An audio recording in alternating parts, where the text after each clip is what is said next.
Higit 2 buwan matapos ang mapaminsalang lindol sa Cebu, umabot na sa 60 sinkholes ang lumitaw sa iba't ibang barangay, partikular po sa bayan ng San Remigio.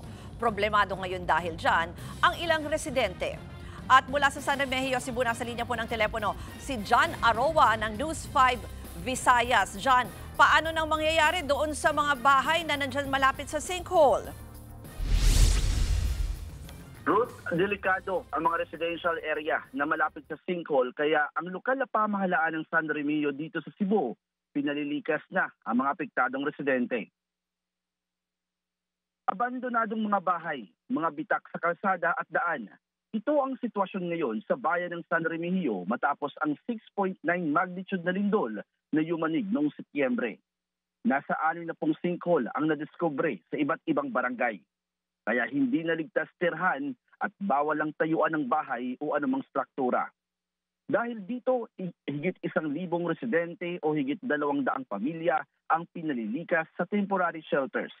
Pero ang ilan mas piniling manatili dahil kahit delikado, dahil narito ang kanilang kabuhayan. Ayon sa LGU, anumang ang mga sinkhole ay bunga ng pagguho ng lupa na may malambot at mabilis matunaw ng mga bato tulad ng limestone. Madali umano itong gumuho, lalo na pag lumindol. Mula sa maliit na bitak, umabot ang iba sa malalaking hukay. Ruth, sa 27 barangay dito sa San Remigio, 6 sa mga barangay ay nakitaan ng mga sinkholes. Pero posibleng umabot pa raw ng 100 ang mga sinkhole kung magpapatuloy pa ang mga aftershock. Nananawagan ng LGU ng tulong mula sa national government at international organizations para sa funding ng permanenteng malilipatan ng mga biktima ng lindol. Ruth. Yan po ang Express Report ni John Aroa ng News 5 Visayas.